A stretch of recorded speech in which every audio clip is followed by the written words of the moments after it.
So when I'm often going through things, I hop on here and I let it out into like the ether because I need to be able to get it off my chest.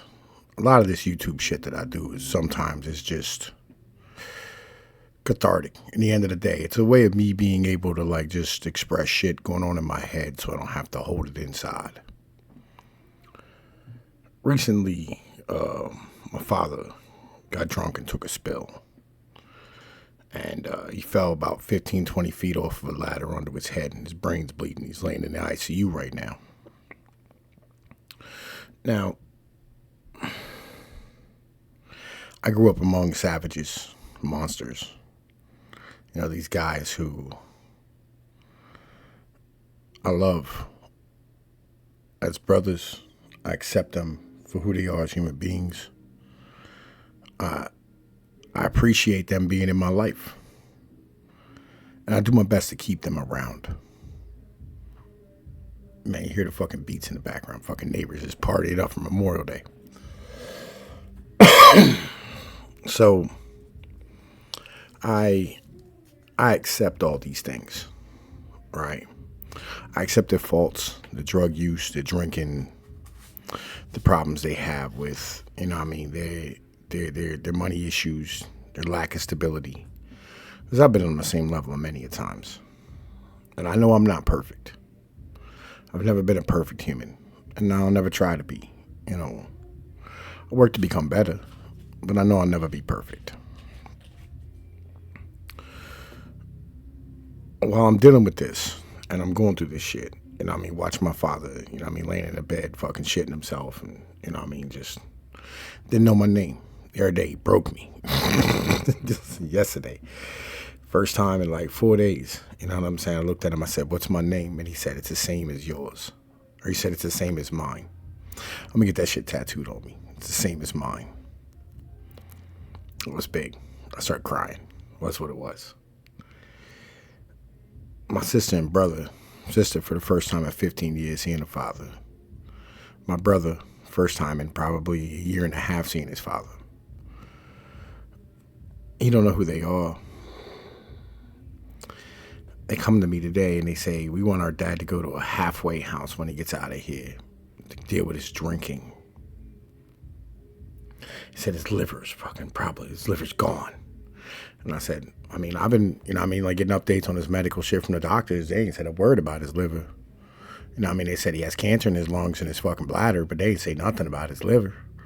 I mean, I got a lot of things I'm gonna have to do when he's on, because this is, you know what I mean, this is my pops, you know what I mean, like, you know, like me and him's together, right? Like, listen, like we lived together on and off for the past 5 and 6 years. Like, this is, you know, this is dad, you know what I mean? Like, me and him are, you know, we tight, you know what I'm saying? Like, yo, we tight, right? We actually family, you know?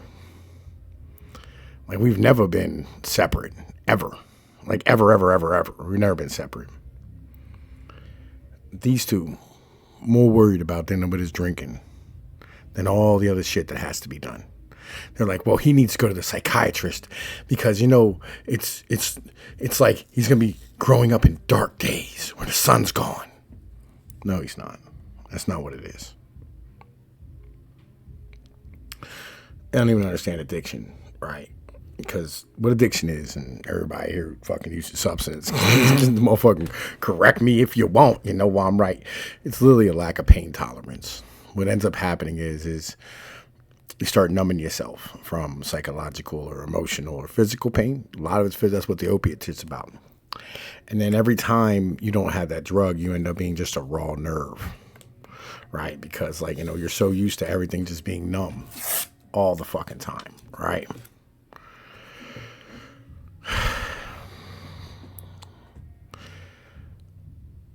And this is the big thing, is building back up that pain tolerance to just everyday normal life. Just everyday shit that you have to deal with. Your relationships, the people around you, yourself, your psychology. That's why, like, when you're in a stressful situation, when you say, man, listen, I need a fucking beer. This is fucking bullshit. That's what everybody says. Right? When you're, you know what I mean, you're in a social situation and you feel anxiety. I want a beer, man. Listen, give me something to drink. I want to feel comfortable. I want to feel loose. It's literally like it's a coping mechanism. It's a way to help. It's a emotional motherfucking retarder, right? At the end of the day. That's what all this shit is. Motherfuckers have no idea what all these things are.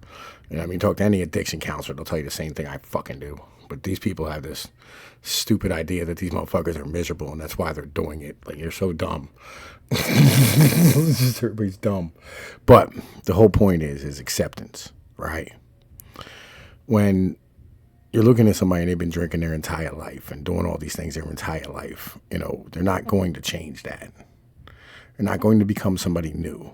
You're not going to be able to fix who they are as humans. You just have to accept them and love them because that's what they are. You may be able to stop them, right, from, like getting drunk and getting high and all the things that they want to do, right? And you probably should try a little bit.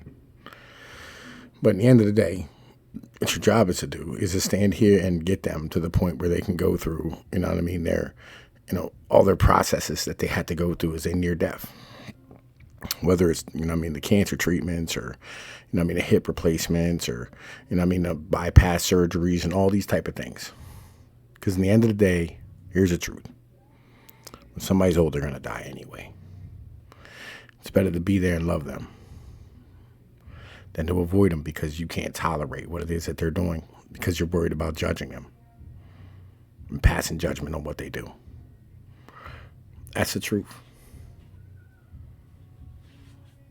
That's the reality of it.